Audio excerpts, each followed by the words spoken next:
नमस्कार। मैं doctor Gorakhnath, assistant professor economics, government PG college Manila, Almora, Uttarakhand. इस वीडियो में मैं अपना सेमिनार प्रेजेंट करने जा रहा हूँ। 3 सितंबर का जो सेशन था रिफ्रेशर कोर्स का, उसमें प्रोफेसर जगदीप छोकर सर का मुझे बहुत अच्छा लेक्चर लगा। और उनका जो टॉपिक था लेक्चर का, कंट्रीब्यूशन बियॉन्ड क्लासरूम, उससे मैंने काफ़ी कुछ ग्रहण किया। तो उसी पर मैंने अपना ये सेमिनार मैंने डिसाइड किया।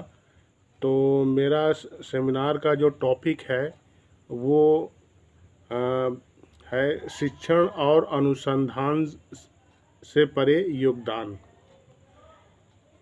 इसके लिए लेक्चर से मैंने काफ़ी कुछ ग्रहण किया। उसके साथ ही मैंने ऑनलाइन कुछ साइट पर मैंने अध्ययन किया, फिर कुछ ब्लॉग्स पढ़े, कुछ विद्वानों के विचार को मैंने पढ़ा। तो इन सभी के जो मैंने विचार ग्रहण किए, उन सब का मैं कंक्लूज़न और थॉट्स इस सेमिनार में प्रेजेंट करूंगा। इसके साथ ही साथ जो है मैं अपने जो खुद का मेरा एक्सपीरियंस रहा है उसको भी मैं शेयर करूंगा इस सेमिनार में। तो first of all my topic is शिक्षण और अनुसंधान से परे योगदान। यहाँ मेरा जो अध्ययन है वो विशेष रूप से जो हायर इंस्टीट्यूशन है, शैक्षणिक संस्थाएं हैं, उनके जो प्रोफेसर है, असिस्टेंट प्रोफेसर, एसोसिएट प्रोफेसर, इन सभी का जो कार्य है या योगदान है, उस संदर्भ में एक तुलनात्मक अध्ययन है। तो ये विशेष रूप से जो है degree college, universities, government college या फिर एफिलिएटेड कॉलेज या फिर आप कह लें कि ऑटोनोमस कॉलेज, एडेड कॉलेज, इन सभी के जो असिस्टेंट प्रोफेसर, एसोसिएट प्रोफेसर और प्रोफेसर हैं, इन सभी को ही मैं इसमें सम्मिलित किया हूँ। अर्थात कहने का मतलब है कि मेरा जो अध्ययन का एरिया है या लिमिटेशन है वो विशेष रूप से उच्च शिक्षण संस्थाओं के अंतर्गत ही है। हम ये देखते हैं कि जो यूनिवर्सिटी है या डिग्री कॉलेज है, उसमें प्रोफेसर का या टीचर का क्या रोल है, क्या कार्य है। तो हमको जैसे बायर का मैंने पढ़ा तो उसमें हमको पाया कि उन्होंने कहा कि टीचिंग, रिसर्च एंड सर्विस। हम लोग तो टीचिंग और रिसर्च की बात तो करते हैं कि ये दो कार्य तो है ही हैं टीचर का, कि वो जो है पढ़ाएगा और रिसर्च करेगा। लेकिन इसके अतिरिक्त जो सेवा का भाव है वो भी बहुत ही इम्पोर्टेंट चीज़ है। और ये सेवा का जो भाव है वो विशेष रूप से उसका जो उसकी कोई लिमिटेशन नहीं है, क्योंकि ये इसको हम दो भागों में डिवाइड कर सकते हैं कि ये जो सेवा का भाव है ये हमारे एक यूनिवर्सिटी और कॉलेज के अंदर, मींस कैंपस के अंदर एक अलग रोल है, और कैंपस के बाहर सोसाइटी में, कम्युनिटी में एक अलग रोल होता है। तो हम देखते हैं कि अगर हम कैंपस के अंदर की बात करें तो हमारे पास बहुत सारे प्रभार होते हैं, चाहे एनसीसी है, एनएसएस है, स्पोर्ट्स है, छात्र संघ है, एग्जामिनेशन है, मैनी टाइप्स ऑफ कमेटीज़। तो हमारे इसमें बहुत सारे काम होते हैं। तो वो जो है वो हमारा एक तरह का सेवा भाव ही है। हमको छात्रों के साथ जुड़ने को भी मौका अच्छा मिलता है, इंटरेक्ट भी होता है। और इसके अतिरिक्त क्या होता है कि मैं अपना खुद का एक्सपीरियंस अनुभव करता हूँ कि जब प्रिंसिपल नहीं है तो कभी कभी हमको प्रिंसिपल का चार्ज भी निभाना पड़ता है, तो वो भी एक तरह का कार्य ही है। और कहीं ऑफिस में स्टाफ नहीं है या फिर प्रशासनिक अधिकारी या फिर क्लर्क नहीं है, तो हम लोग को कभी कभी ऑफिस का भी काम करना पड़ता है। कोई इमरजेंसी लेटर आ गया तो उसका जवाब भी शासन को भेजना पड़ता है। इस तरह के जो सब काम है, तो ये सब जो है कहीं ना कहीं सेवा का ही भाव है जो एक कैंपस के अंतर्गत है। और टीचिंग और रिसर्च तो है ही, इसके अतिरिक्त जो हम बहुत सारे ऐसे सेवा के कार्य करते हैं जो कि आपका कैंपस के बाहर का होता है। जैसे हम लोग गवर्नमेंट कॉलेज से हैं, तो हम लोगों की ड्यूटी जो है इलेक्शन में लगती है, उसमें सेक्टर मजिस्ट्रेट की ड्यूटी लगती है। हम लोग को उस सेक्टर में लॉ एंड ऑर्डर को देखना पड़ता है, और ये ड्यूटी 1-2 दिन की नहीं होती, करीब 3-3 महीने की ड्यूटी होती है। तो उस दौरान हम लोग को बहुत ज़्यादा वर्क करना पड़ता है, और उसमें ये हम लोग को जो है कैसे इलेक्शन कराना है, बूथ सर्वे करना है, मैनी थिंग्स, बहुत कुछ करना पड़ता है, ट्रेनिंग भी करना पड़ता है, उसके साथ कॉलेज भी अटेंड करना है, और उसके साथ फिर जो है हमारे क्लास भी देखने हैं, उसके बाद रिसर्च जो वर्क हो रहा है वो भी देखना है।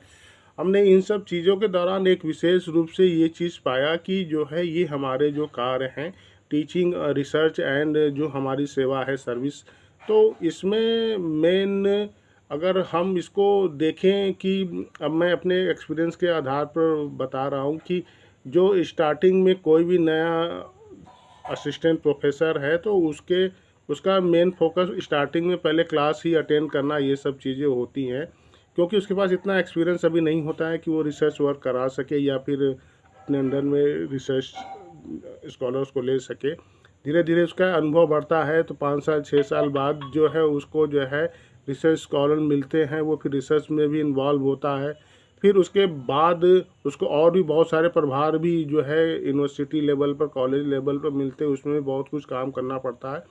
तो हमने ये चीज़ देखा कि जैसे जैसे आपके पद बढ़ते हैं, प्रमोशन बढ़ते हैं, आपके दायित्व भी बढ़ते हैं, आपके कार्य भी बढ़ते हैं, तो आपका जो है दायरा भी बहुत बढ़ता जाता है, चाहे वो टीचिंग हो, रिसर्च हो, या फिर अदर फील्ड जैसे हम सेवा की बात करते हैं। तो ये सेवा इतना अधिक है, इसकी कोई लिमिटेशन नहीं है। जैसा मैंने कहा कि एक कैंपस के अंदर, कॉलेज के अंदर की जो सेवाएं, और कॉलेज के बाहर भी हम लोग बहुत ऐसे सोसाइटी हैं, कमेटी हैं जिसके मेंबर होते हैं, या फिर हम लोग और भी बहुत सारी ऐसी संस्थाएं जिसमें सलाहकार के रूप में काम करते हैं। और जैसा जगदीश छोकर सर ने भी बताया कि मतलब हम लोगों को विशेष रूप से जो है सिटीजन, जो हमारे सिटीजन है, हम एक अच्छे नागरिक का निर्माण कर सके, जो कि वो हमारे देश में, हमारे समाज में अच्छा योगदान कर सके, देश का विकास हो सके। और इसके अतिरिक्त जो है विशेष रूप से सर ने ये कहा कि जो लोकतांत्रिक मूल्य हैं धीरे धीरे ख़त्म हो रहे हैं संस्थाओं के। इन संस्थाओं में, चाहे कोई भी संस्था हो, किसी तरह की संस्था हो, इन संस्थाओं में यहाँ तक कि जो पार्टियां हैं उनके अंदर भी जो है लोकतांत्रिक मूल्य ख़त्म हो रहे हैं। तो ये कहीं ना कहीं एक जो है प्रोफेसर का ये रोल होता है कि उसको मजबूत करने में अपना एक योगदान दे। उसके साथ ही साथ जो है जो हम सोसाइटी है, उस सोसाइटी में अपने ज्ञान, नॉलेज और एक्सपीरियंस को शेयर करके उनको बेहतर बना सकते हैं। तो ये भी हमारा एक दायित्व है, ये भी हमको करना चाहिए। लेकिन निष्कर्ष रूप में हम यही कहेंगे कि कहीं ये दायित्व जो है, मीन्स सेवा का जो भाव है, वो बहुत अधिक न हो जाए कि हम अपने जो दूसरे कार्य है वो हमारे प्रभावित हो। जैसे हमारा टीचिंग एंड रिसर्च वर्क है, तो हमको वो एक लिमिटेशन के साथ ही करना चाहिए। अक्सर ये होता है कि हमारे तो कार्य बहुत सारे हैं, हमको टीचिंग भी करना है, रिसर्च भी करवाना है, और इसके बाद एक्स्ट्रा बहुत सारे जो है कमेटियाँ एंड अदर चीज़ें होती हैं। तो कई इनमें बैलेंस करना बहुत ज़रूरी है। तो हर प्रोफेसर को, हर असिस्टेंट प्रोफेसर, एसोसिएट प्रोफेसर को इसमें बैलेंस करना बड़ा इम्पोर्टेंट चीज़ हो जाता है। क्योंकि होता क्या है कि कभी कभी हम लोग डिसबैलेंस भी हो जाते हैं। कभी हमको देखने में आता है कि कुछ प्रोफेसर हैं तो वो उनका ज़्यादा इन्वॉल्वमेंट बाहरी कार्यों में या फिर कमेटियों, इन सब चीज़ों में ज़्यादा हो जाता है, क्योंकि चाहे यूनिवर्सिटी हो या फिर कॉलेज हो, हम अब वो प्रशासनिक तौर पर भी हम लोग देखते हैं कि कुछ ऐसे हैंड्स भी चाहते हैं कि यूनिवर्सिटी को चलाने के लिए या फिर जो है कॉलेज को चलाने के लिए, कि जो इस तरह की एक्टिविटीज़ में अच्छा वो काम कर सके, तो उनका एक एक्सपीरियंस भी हो जाता है, अनुभव भी हो जाता है। तो इस वजह से उनको इन सब चीज़ों में उनको और भी ज़्यादा काम से काम दिया जाता है, चाहे वो वीसी के द्वारा या प्रिंसिपल के द्वारा दिया जाता है, क्योंकि उनका कहीं ना कहीं ये एक अनुभव बढ़ता जाता है, तो उनके काम के दायरे भी बढ़ते जाते हैं। तो लेकिन उसके साथ हम देखते हैं कि उनके क्लासेस या रिसर्च काफ़ी कुछ प्रभावित होते हैं, कि वो समय से फिर वो नहीं ले पाते हैं, या फिर जो है कहीं ना कहीं स्टूडेंट सफ़र करने लगते हैं कि बहुत ज़्यादा सेवाएं भी होने लगती हैं, तो फिर वो कहीं ना कहीं वो अन्य कार्यों पर तो प्रभावित करेगा। तो मेरा निष्कर्ष यही है कि हमको इन तीनों ही जो हमारे कार्य है, दायित्व है, इसको समान रूप से इस पर सामंजस्य स्थापित करना चाहिए और सभी पर समान रूप से ध्यान देने की ज़रूरत है। धन्यवाद। नमस्कार।